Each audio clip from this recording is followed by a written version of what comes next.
The following is a presentation of the ForceCenter podcast feed.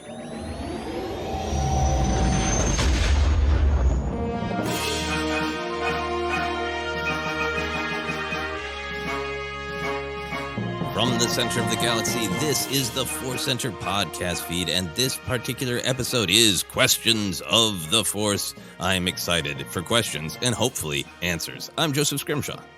I'm Ken Napzok. Sometimes I don't have the answers, but I do love trying to get to those questions and answer the heart of the question. It is really interesting that we've decided for right now to call this Questions of the Force. We don't acknowledge answers. So what if we did an episode sometimes we're just like, here's 87 questions. Who knows? No attempt to answer. 87 questions, but no one answering. Well, we'll get into doing those kind of podcasts that are the artsy avant-garde podcasts. All questions, no answers. Well, you and I love Star Wars tone poems. We'll just do a podcast episode that's a tone poem, man. Yeah, it'll just start off, what if Yoda? And then nothing else. That's just it.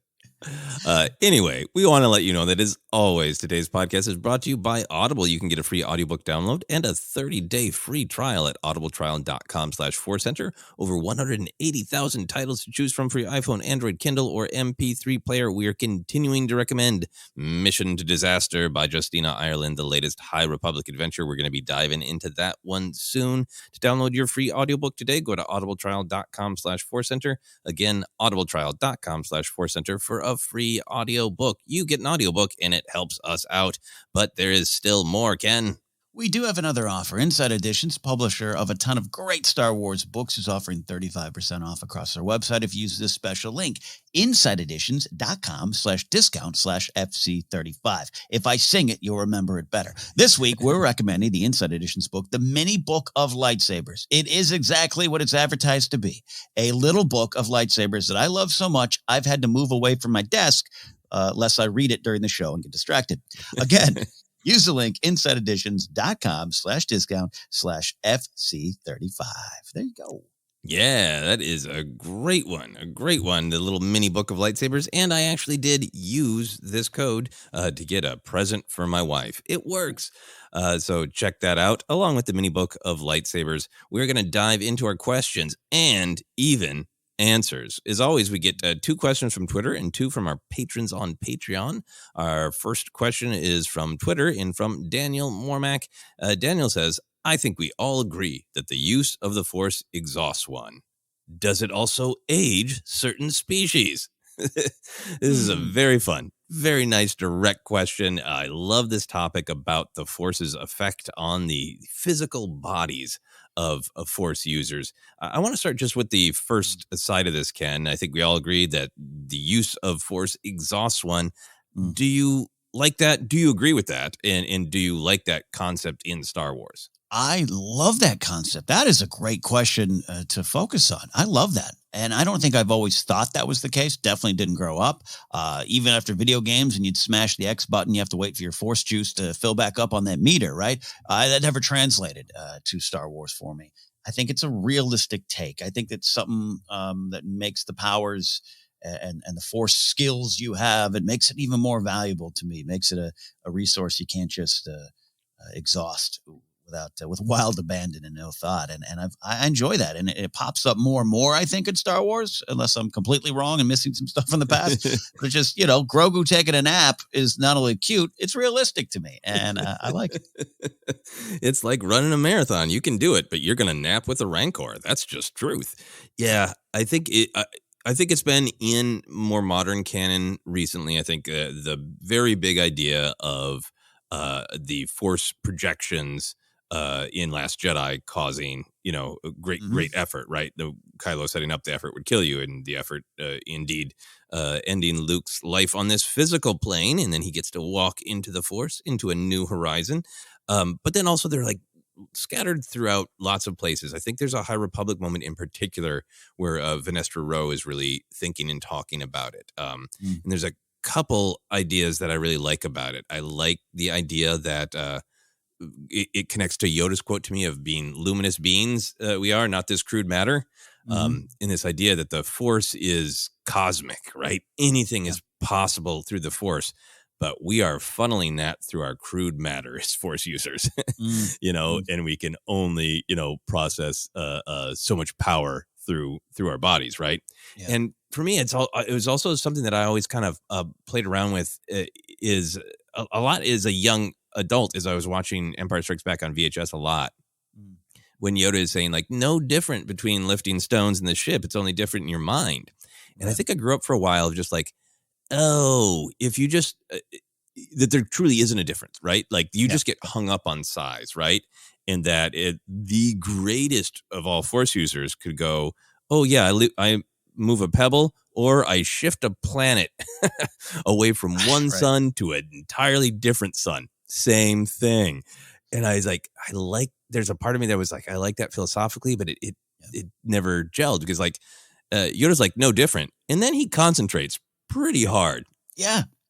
To move that ship, right? He's not just like flick his wrist and it flies over and is like, and he does like a badass pose. Like, what's the problem, Luke? He very slowly, mindfully concentrates. He puts effort into moving the X-Wing. So for me, this idea that anything is possible through the Force, but there are scales and it does matter kind of how much energy you are processing through your own physical body. Yeah, that Yoda moment's great. And there's perhaps an example of it very early on in our Star Wars upbringing where it's like Yoda kind of hit a personal high on his bench press, but it took a toll. It took a toll. I even think he's kind of, that is why you, fail. I'm going to need a Gatorade. Like, I totally think that's there. And I just, as a kid, you're right. You just don't focus on it. You focus on other things. In your headcanon now, given Grogu's great nap, and understandably Grogu is a toddler, but Yoda is an old man of whatever kind. When Luke leaves Dagobah and Yoda says, no, there is another, do you think the next second is him saying, lie down, I have to, Kenobi? Yes, it is. It's like my cooldown. I did not replenish the electrolytes or midichlorians. I need Force electrolytes is pretty great. So, okay, we want to be sure to examine what we're thinking about Daniel's great observation that the Force exhausts one. Now let's go to the second part, the explosive part of the question. Does it also age certain species? Do you think it ages species in general, and do you think specific species are more susceptible to being aged by extreme Force use? It's possible. It could age them. It could tire them out. We need to get the Purgle's take on this. How tired are they? And are they look a lot older than they are? This leads in a way maybe to some Obi-Wan jokes or even Anakin, Darth Vader jokes, right? I mean, I think he's aged for a lot of the unrest in his soul is a nice way to say it. I know I blame the twin sons for a lot of what happens to Kenobi, Beru, and Owen. I really do. But I could get behind that and would love to see it maybe directly addressed head on in a High Republic book or something like that. It wouldn't seem fair to a Jedi or even just a Force attuned bird. Like, I have this great skill and it's taking years off my life. It just doesn't seem fair. Yeah. I think I'm intrigued by the idea that it would age certain species.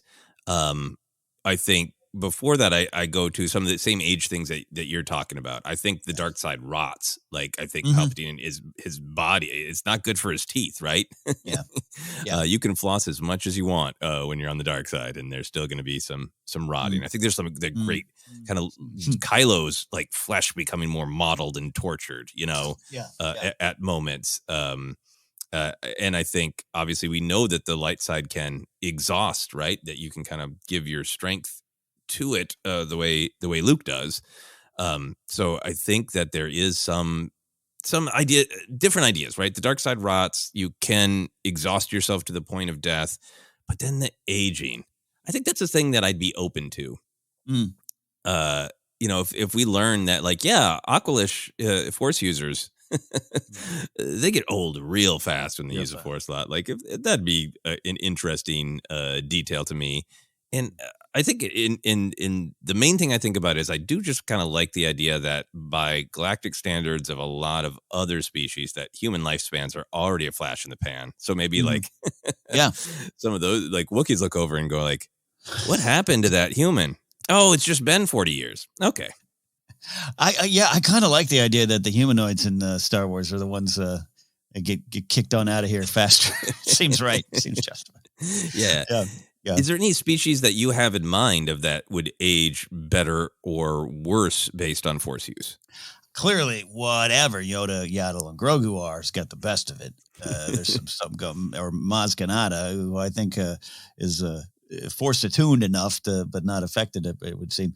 I would like. I would like to see. I don't know. I don't have a specific one in mind. I'd love to see Doug's. Get a little comeuppance. A lot of nasty Dougs out there, but a good Force using Doug. Maybe reverse the curse. Yeah, a Jedi mind trick where you wave a foot instead. If you're a Doug, sounds absolutely great. Yeah. Sebulba did win that race. Right. Yeah. Yes. I like that a lot. Well, I feel like it's an interesting canon idea. I do think we're going to be talking about age a decent amount because of Obi-Wan. I am really content with the twin sons make a difference. And also, galactic travel is intriguing to me, right? Because huge. Things like, do slightly different gravity, slightly different environment. I feel like there's so much room for fun headcanon about aging in Star Wars. Is it Boba Fett's looking a little rough for 41, 42? Is that Sarlacc juice? Yeah, which is so funny because Tem looks great for his age now. I hope I look half as good as him when I reach his age. But yeah, in Star Wars, he looks how I used to think 40 was. Growing up when I was like 20. Well, I'm 40. You're just pretty much dead. He's Boba Fett, those twin sons, and he's doing great. Yep, he's doing great. Great question, Daniel. I'm hoping for some Force-related age species canon in Star Wars. Any other thoughts on that one? Well, yeah, you stumbled on something we always talk about here, ForceCenter. The light side builds, dark side destroys. Right, this big kind of overarching philosophy. You just stumbled onto another great one. Light side sustains, dark side rots. There we go. Put it on a shirt. There you go. A little bit of just kind of holistic healthcare advice from the Force. Yes. Moving on to our next question from Twitter. This comes to us from Gaz. Gaz says, as an avid canon junkie, whereby I enjoy reading all of the books and comics, looking back now, there is so much content already created that movie and TV series creators can mine from, such as how we're now seeing characters like Chrysanthemum and Cobb Vanth being brought to live action. What characters, locations, or continued stories are you most hoping to see being used and brought to the screen, such as Sloane, Dr. Aphra, Valance, or Nal Hutta, Braca, Chandrilla? Thank you for all of your content. As a longtime listener, I love your continued positive outlooks and fun approach to our mutual love of Star Wars. May the Force be with you. May the Force be with you, Gaz. This is a great question, a really fun question. We've looked a lot at specific characters that we want to show up, but I love how much this is being extended in this question to characters, places, and even storylines or concepts. So given all that, where do you go, Ken? I want to go to some characters first, only because Gaz kind of reminded me, I'm a big, we're all Ray Sloane fans here at ForceCenter, but I just, especially when on the old Jedi Council days, I'd mention her a lot and want her to show up in other stories, shows up in Squadrons. And then I kind of just, I don't know. After a while, you just, I feel hopeless. It's never going to happen. So I want to get back on that Ray Sloane train and say, I really want this character to show up in some other place. Andor season 2, run around during the Kenobi era. She's during that time.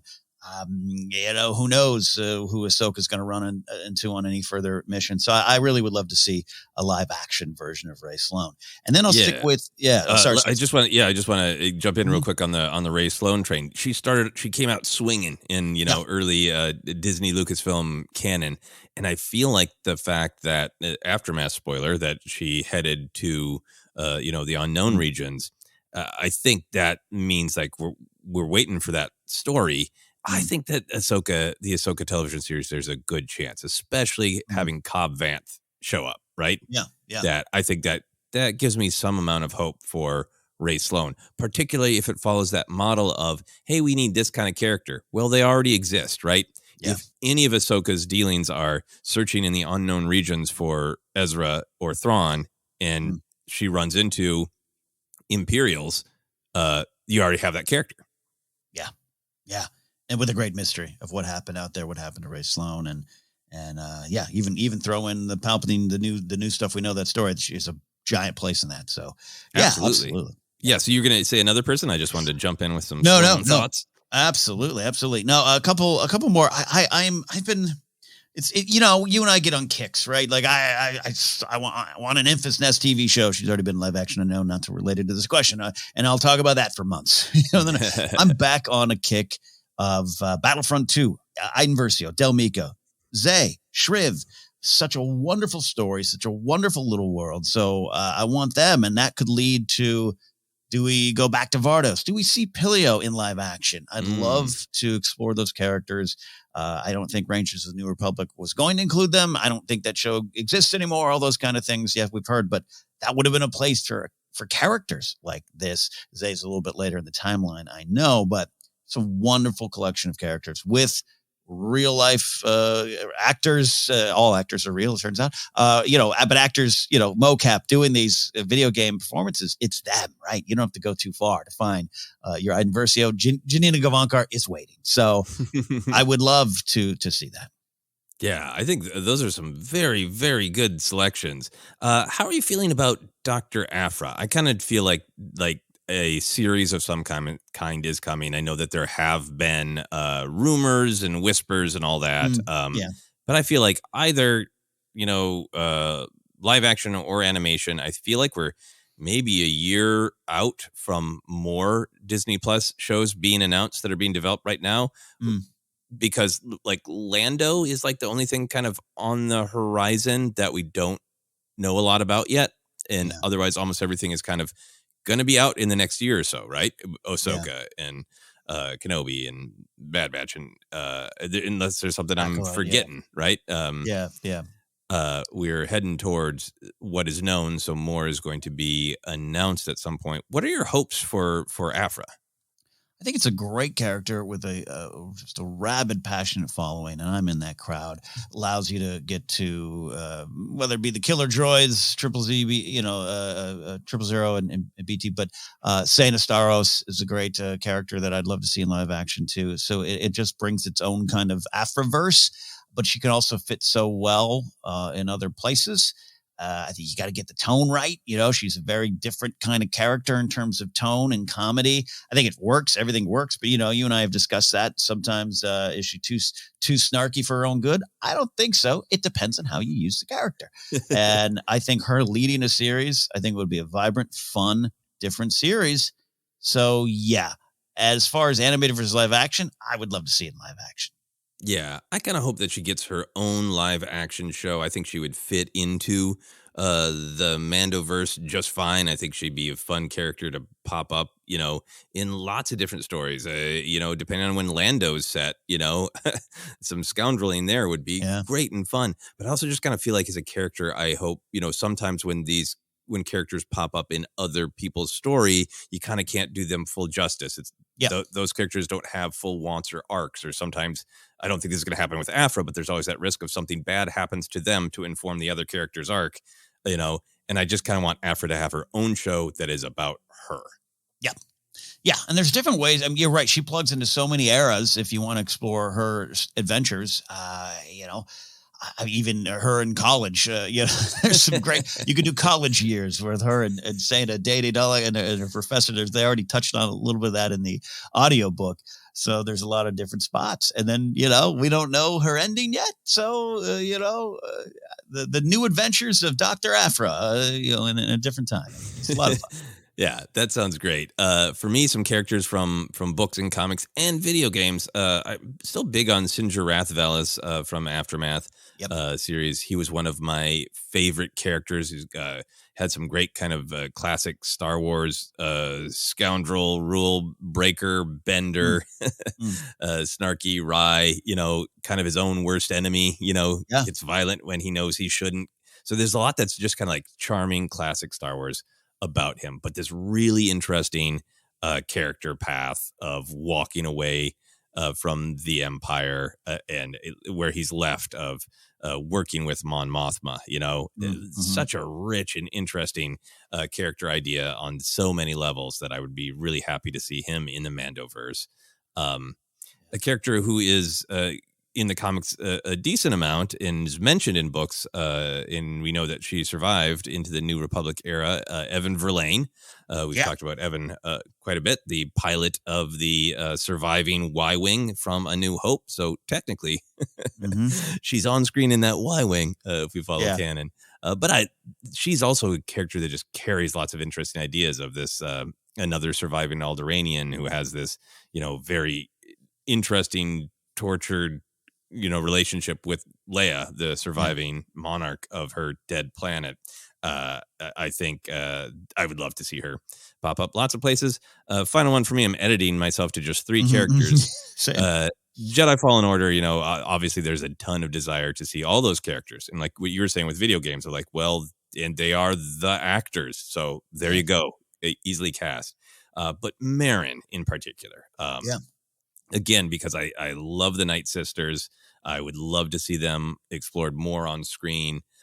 This idea of the lone survivor for now. Never count the Night Sisters out with their dark magic. But great character, great actor. Love to see Marin. I really, that whole. In fact, I saw a tweet the other day of like, make this a live action, and had all the Deborah Wilson and everybody.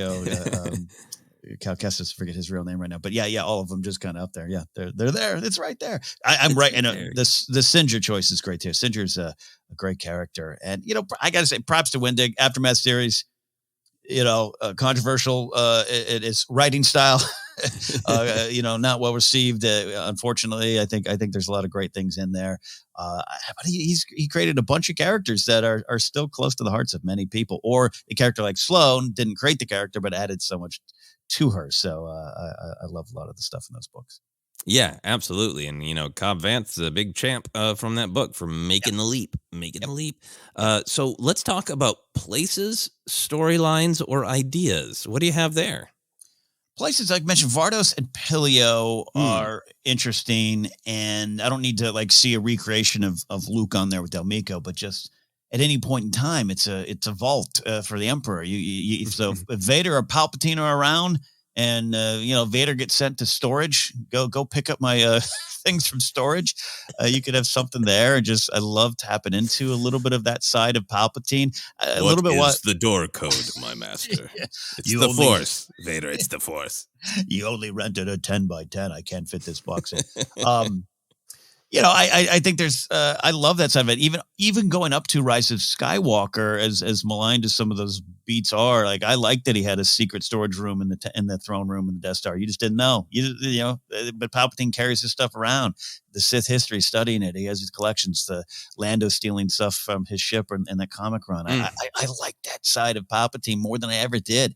And you remember, I was a little upset early on of wait, you're telling me Battle of Endor, Palpatine was also worried about weird occult things, and it's yeah, he was into because why wouldn't he? This is part of the dark evil side of his character and his nature, and trying to harness these kind of things for more power and greed and all those things. So I'm there for that, and Pilio could be a part of that. Vardos, and certainly jumping here on Pilio, Joseph, but Vardos, just the prior to Operation Center, it's it is this bustling imperial center, and I've always liked that wrinkle in the Iden Versio character, daughter of the Empire, raised to believe it is all right and turning against that. And we do spend a lot of time on there, or at least get shades of it in the book, the Battlefront 2 book by Christy Golden. But to see it in live action, I think would be a little different. Yeah, I would love more time on Vardos. I think that's a really good pick because it is. I like it when we spend time on core worlds because understandably we spend a lot of time on inner rim or outer rim worlds and people who feel sort of out of it. But I love the story of Vardos of the Empire is bad.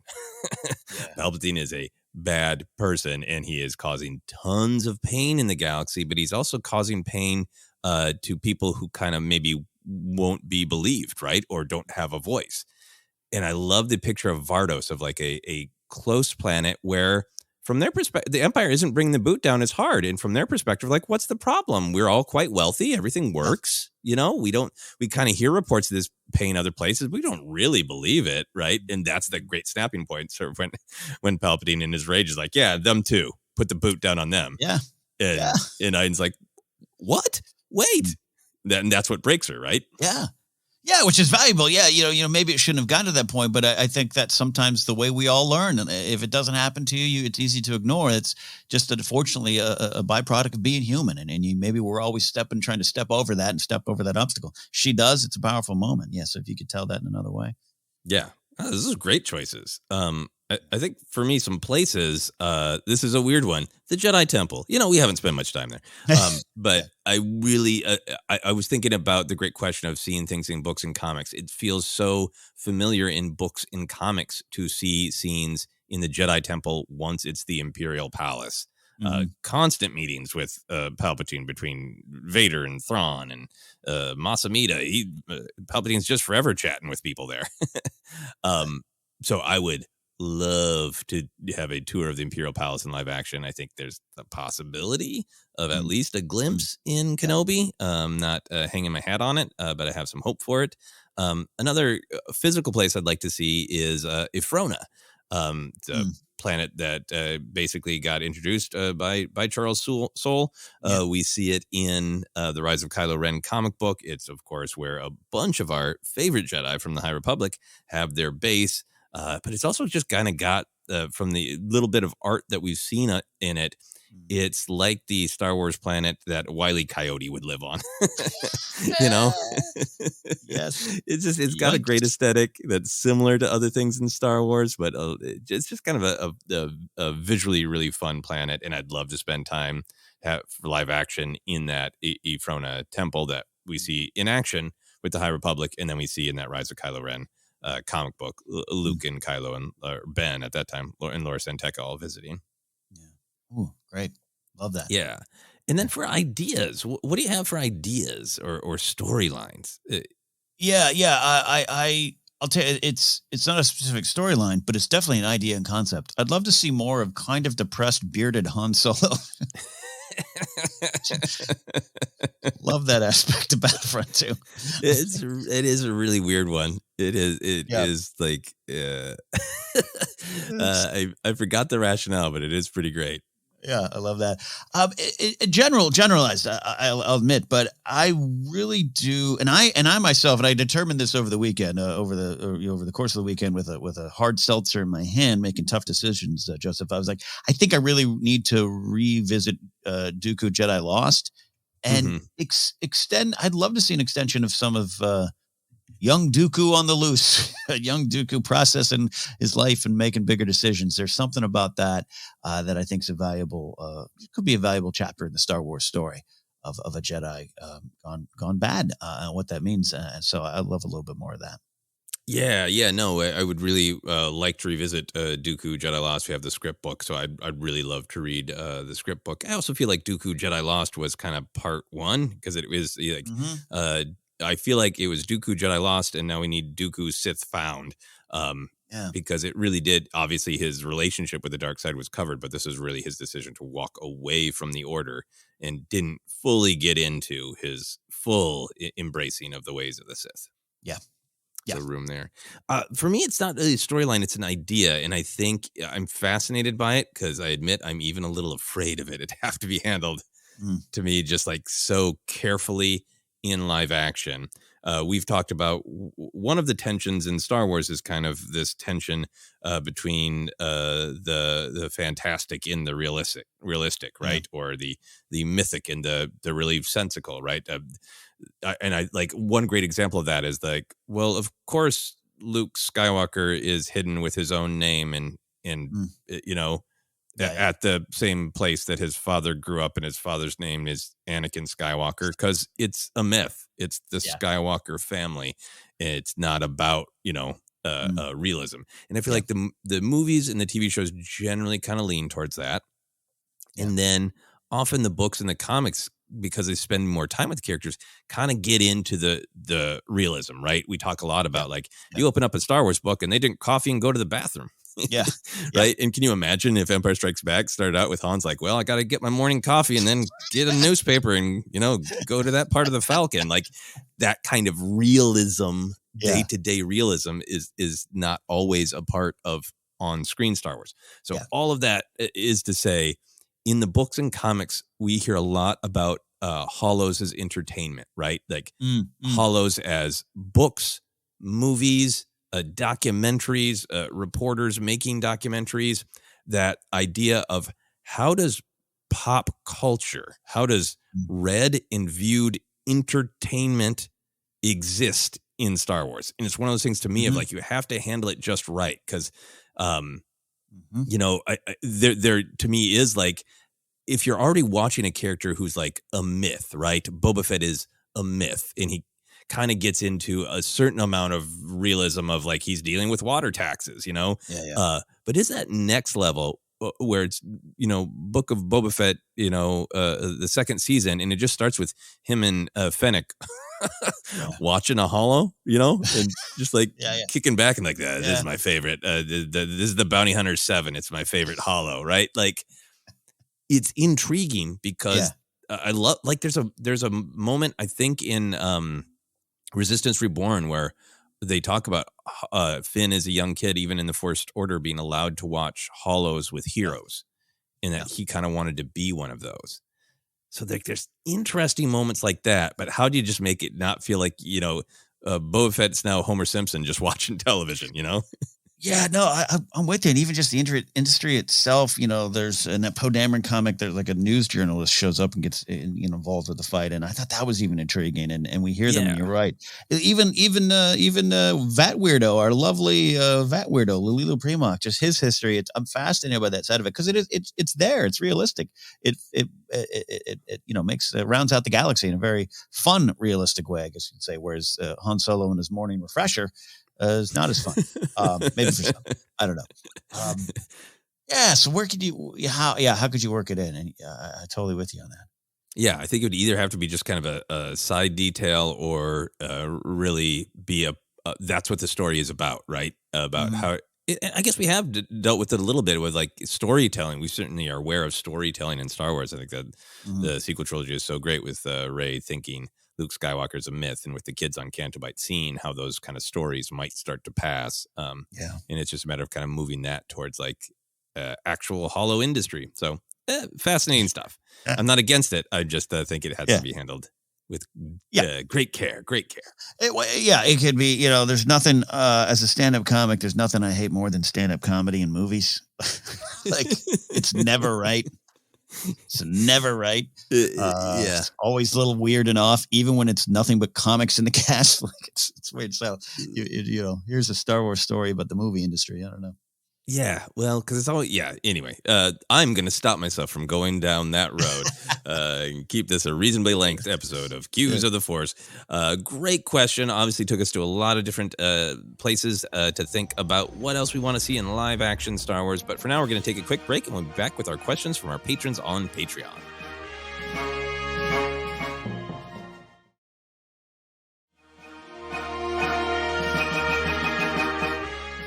And we are back for more questions and answers of the Force. We go to our questions from our patrons on Patreon now. First up, Will Culbertson.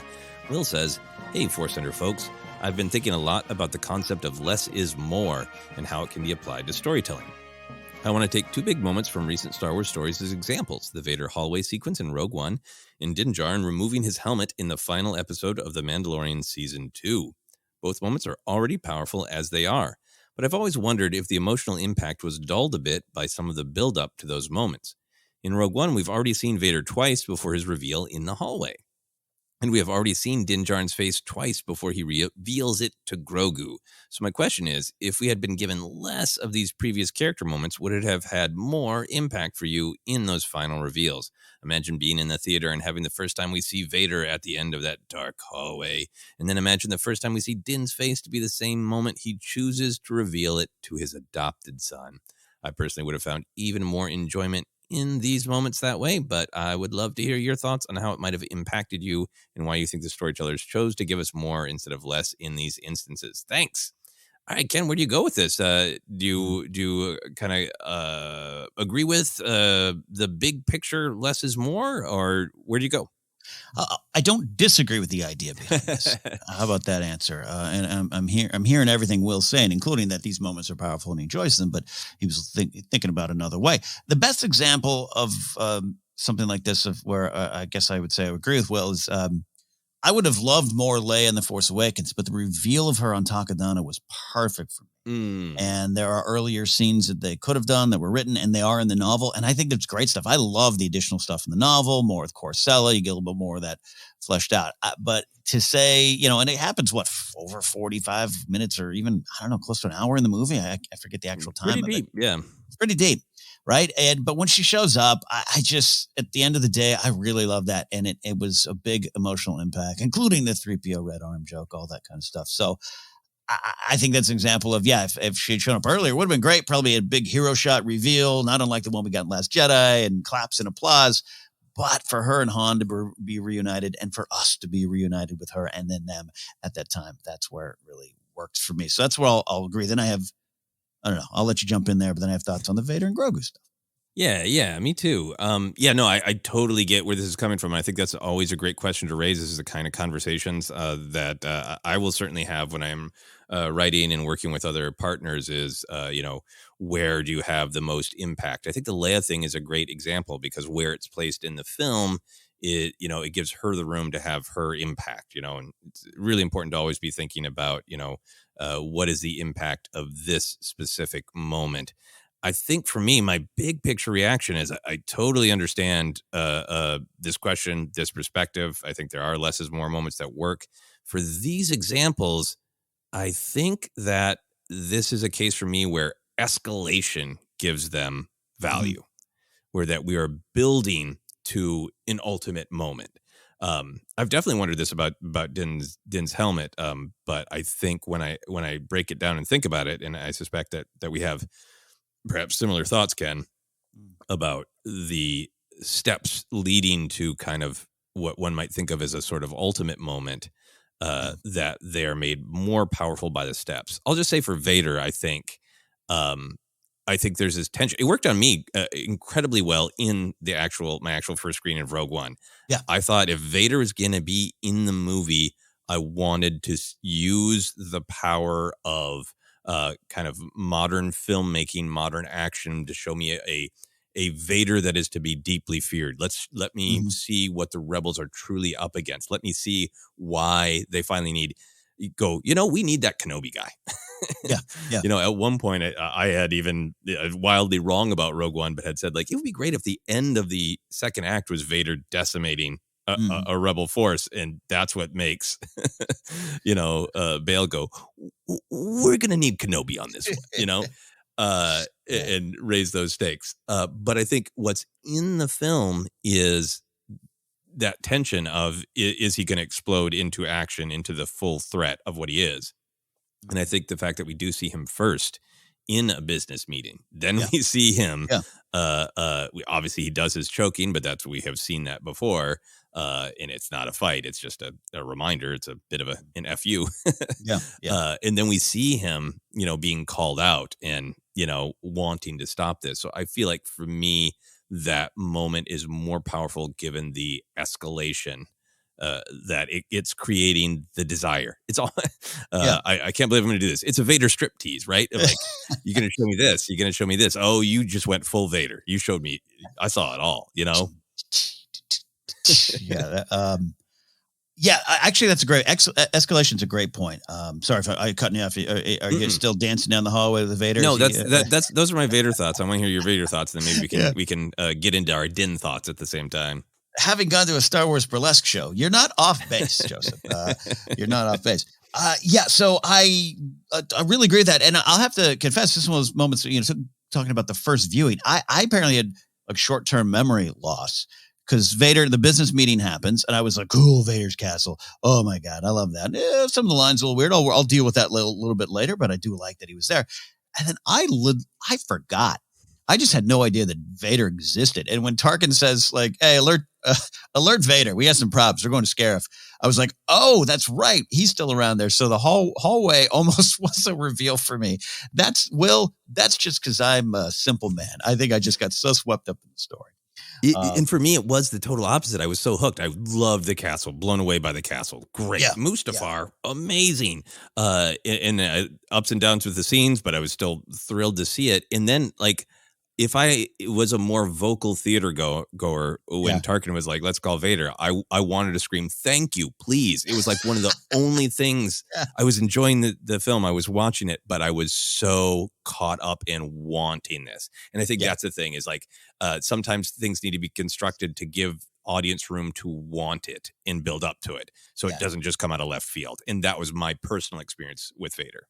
Yeah. So therefore that one worked a little bit more there. Yeah. Again, I think, I don't want to remix just your escalation theme, but like if he had whipped out the lightsaber and chopped 12 people in Krennic's party, and then I wouldn't have wanted that compared to what we get later on. I think it flows nicely. Regarding the Grogu moment there, I think the Grogu moment works for me, and it does work for Will. To be again clear, he said this, just asking some important questions.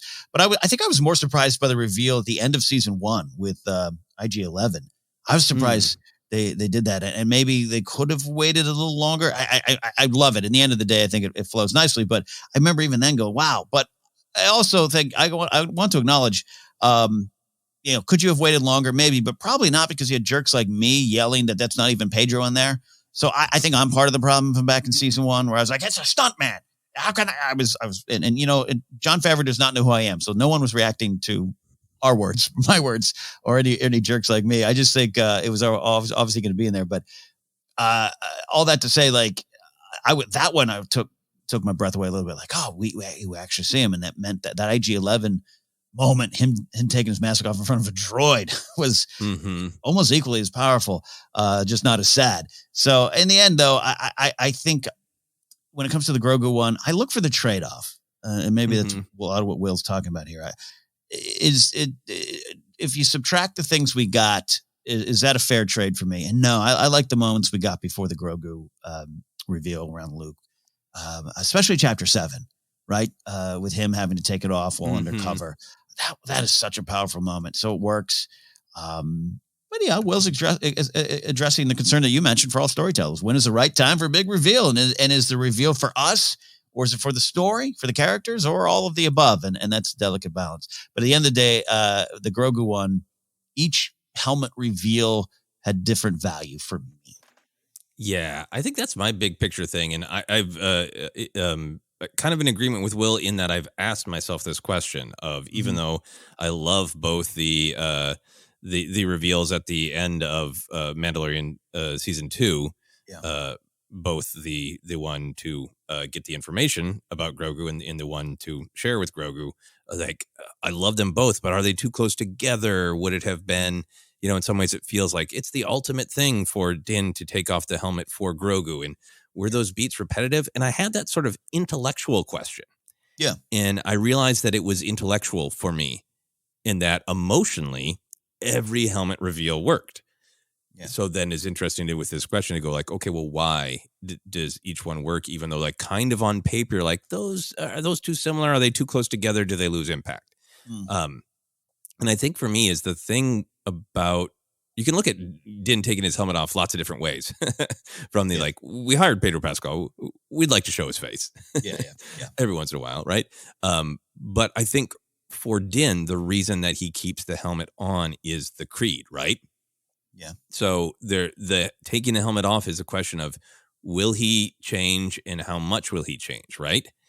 And the first time he removes the helmet, he is convinced by a droid to bend the rules of the creed to save his own life, right? Bend the rules or die. And he's like, yeah, okay, right?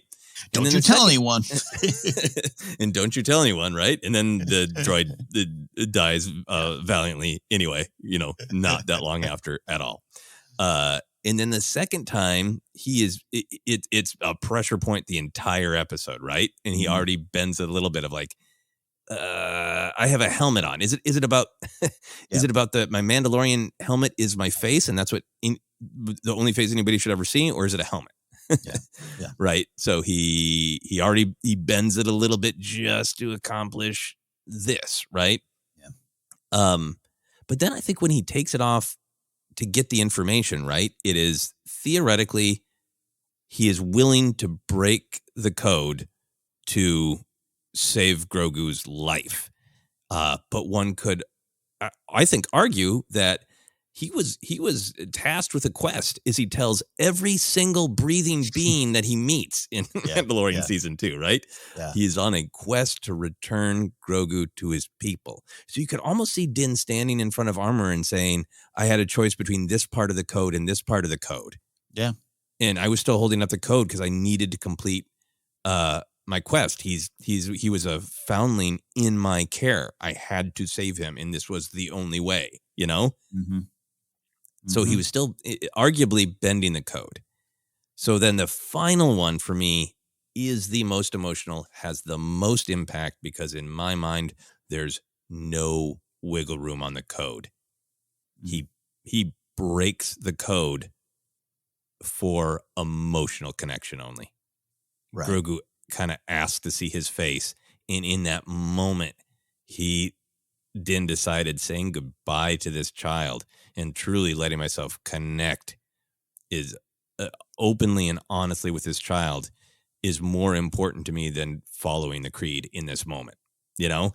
So I think that the fact that they're all different, and in my analysis, the first two are bending the code and the third snapping it and dealing with it later, makes them all an escalation. Yeah, you mentioned the wiggle room, the lack of justification. There's no, the third one was the big one. Yeah, I can get behind that. Absolutely. Yeah, and I like now that we're paying it off, right? Yeah. Because, when he's talking to the armor, he's like, people have. But it feels to me, let me ask you that. It feels to me that he is talking about the moment where he took the helmet off for Grogu. He's not like, I don't know, feel like he's saying like, I took it off like 2.5 times, 1.75 times, One was a droid, one, they're all dead anyways. I think that in my mind, following your thoughts there, it that's the one that was the true reveal. It was his heart, right? He took that helmet off his heart in that moment, and people around him. I absolutely think that is one. And he might not even factor the other people around him. It just might be Grogu, right? He's also did he never take the helmet off to drink soup in front of Grogu is the question too. But he did, right? I mean, he did. He did. I'm trying to run through moments in my head. But he not all the way. He did the half lift, right? Half lift. He did the mouth expose. Yeah, again, there's people in the room. There's this Jedi. There's this beeping astromech droid. Yeah, I think this is the one. That's the one he's referring to more than the other ones, even though the other ones count. Yeah. So I definitely can see a version of The Mandalorian where it would be, wow, we have 2 seasons and we finally see his face and he only does it to connect with the child. Like, I could get that, but I think there's something that feels honest to me about the character who is willing to change clearly, but is really struggling with how far to go. And now we're kind of back there. His mission, as we leave off, is heading into Mandalorian season 3 is to right that wrong. And I think we as the audience are kind of have this fun relationship of like, is that wrong? Was that a wrong thing to do? And I think most people are probably like, yeah, no, saying goodbye to your child and letting him touch your dad cheek. No, that was not wrong. But he's starting Mandalorian season 3. Like, I got to go to a devastated, dangerous planet to go to a mine and that might not exist. Like, all because I did this. Stakes are nice and high. Maybe a different conversation. All of that. I keep looking at the armor characters. One of the more interesting characters that we're going to hopefully spend some more time with on and making her tick and find out what brought her there, what she believes and what she will continue to believe. I'm really interested about Din versus the armor, not in a fight, not necessarily a physical fight, but just the two dueling philosophies, the armor and the rest of the Mandos, Yeah, absolutely. I think that some really rich ideas have been set up. Anyway, great question, Will. This is really, really fun to talk about both of those sequence, the escalation, the less is more, all great ideas. Unless you have anything else, Ken, we're going to move on to our final question. No. I'll put my helmet back on. I'm always broadcasting in a helmet just in case. That's fair. Yeah. Okay. Kai Thatch says, hello, ForceCenter. In the Book of Boba Fett recap episode that we did, Jennifer talked about how everyone is probably slightly disappointed that Grogu did not choose the Jedi path because we don't get to see him wield a lightsaber. That made me wonder the question I posed to you. Do you think we'll get to see Grogu handle the Darksaber? What scenario do you envision this happening? Perhaps he helps train Din to use it more effectively. That is extremely fun to visualize. What do you think about this one, Ken? Look, this is potentially juicy here. I mean, the true leader of Mandalore is Grogu right in front of us. Maybe he'll get that blade and hold it up high, and he'll be the one that, and that's why we don't see him much in sequel trilogy. He's off, doing what Mandos do, just doing their own thing in the corner there. He's just slicing down First Order ships on Mandalore. Yeah. He's defending the Chiss ascendancy against their enemies. It's the Grisk. That's what we've got going on. But no, Kai, it's juicy because Grogu has. I would imagine some basic knowledge of what lightsabers are, number one, clearly. And even he kind of was like, Luke gave him that choice. And I don't think Grogu was like, what? No, I don't want that. He was like, lightsaber, Jedi way. Ooh, I think there's some weight there. He makes little grabby hands, right? He's like, ooh, and he kind of leans towards that and looks like, no choice. It's like me in a toy aisle. Oh, Black Series Aura saying I must grab that. No, I can't.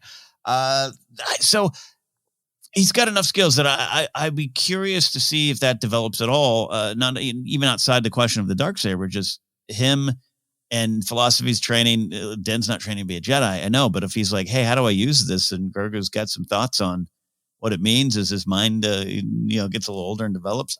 I'd be curious to see some of that. I still think some of that could come from Ahsoka, maybe another source, Jason Sandula. I don't know.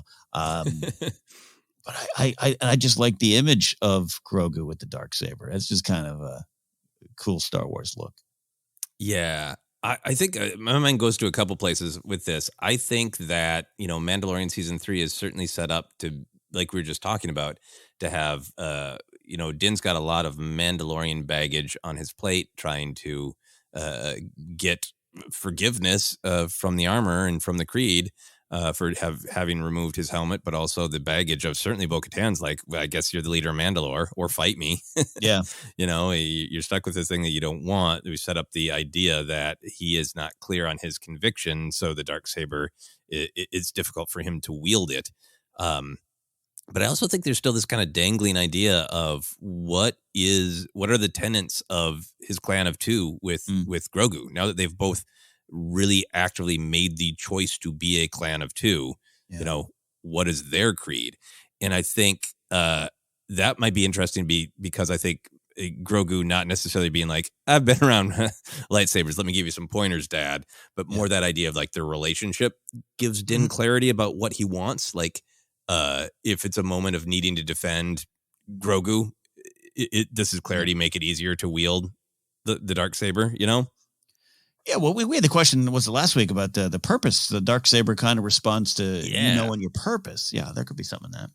Yeah. I also, I think that I had speculated, we had probably both speculated, hopefully responsibly in Mandalorian Season 2, that I would kind of love to see Grogu helping Din with the Darksaber. Like there could be some fun action / comedy moments if Din is still having a hard time and it's dropping and Grogu gives him a little force push on the elbow or, somebody smacks his dad and the hilt goes flying and, Grogu picks it up with the force and throws it back to his dad. Like, I'd love to see almost them kind of teaming up with the Darksaber. No, because look, Grogu's made a big decision, but the force hasn't left him. And his connection to a lot of those things and those philosophies and things he's learned or known or believed or experienced. Yeah. And if Din is, forget just taking off the helmet, but takes off the helmet and is like, what do I do with this other than, chop up my bounty targets? Like, what do I do with this? Yeah. Besides going to the meat market. Yeah. And then also just like physically, I think Grogu needs to grow a little bit, right? Before he can. Yes. He physically hold, like, right. Yeah. That seems a lot on his little hands. Look, it's going to be hard for a lot of us to accept, but we are going to have to see preteen Grogu eventually. We're going to have to see a little bit of growth, a little bit of size change. Yep, those first words will be Darksaber, mine. No. This is the final thing that I want to get a spin off from Kai's question, Ken. Depending on how long the story arc of Mandalorian is envisioned to be, would you be at all intrigued by like a season of The Mandalorian where the quest of the season is Din takes Grogu on a quest to find kyber crystals so Grogu can make his own saber. Oh, I'd love that. His own kind of gathering. Yeah. Yeah. Absolutely. I think that'd be fun. And Ilum at that point is in a bit of a transition phase. But yep. So that would be fun to see, right? Yeah. Yeah. Speaking of, having some, probably not stormtroopers or leftover. I don't know. It'd be interesting. It'd be interesting. Yeah. I think, the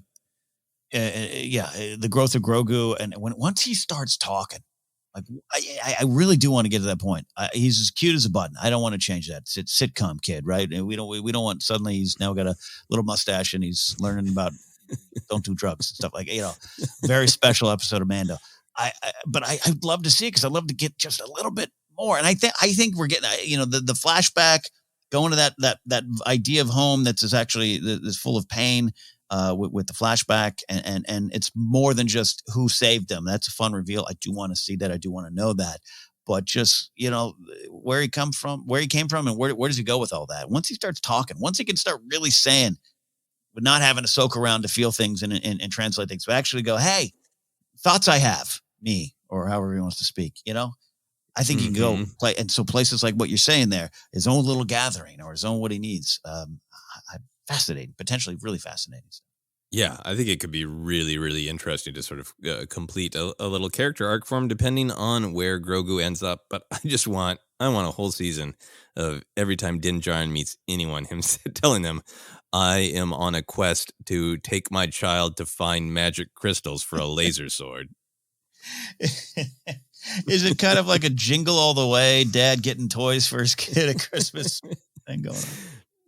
It really, there's something about it like, I went through that whole Mandalore thing. Now I'll help you with your business, son. Yeah. I love that. Like when my dad helped me buy my first car, it's a little easier for him. Yeah. A little easier. Those are questions and some answers. And if not answers, at least some thoughts from our perspective. Ken, where can people find us? Hey, you can find us on Twitter at ForceCenter Pod. We are on Instagram and YouTube. Thank you to all that watched our live Q&A episode with Alex and Molly Damon. It's still up there, and many people still watch the episode. More on the way. Facebook page is ForceCenter Podcast. You can find us on Acast, iHeartRadio, Apple Podcasts, Google Podcasts, Stitcher, TuneIn, and a lot more. Just search, and we'll be there. Merch available at tpublic.com/user/ForceCenter. Saw some people getting some speculating responsibly t-shirts this weekend. We appreciate that. And you can support us directly at patreon.com/ForceCenter. Always looking for new patrons. And from there, you can get into our Discord and have a wonderful conversation with Force Center friends. You can find me at Ken Napzok. Go to my website, kennapzok.com. Updating some comedy dates hopefully soon, but a big one on June 4th. If you're local to Los Angeles, going to be performing at Doug Weston's Troubadour. Me, Elton John, it's all the same. We're the same. I'm kidding. Not the same, but I'm looking forward to performing at that historic venue. You can get information on my website.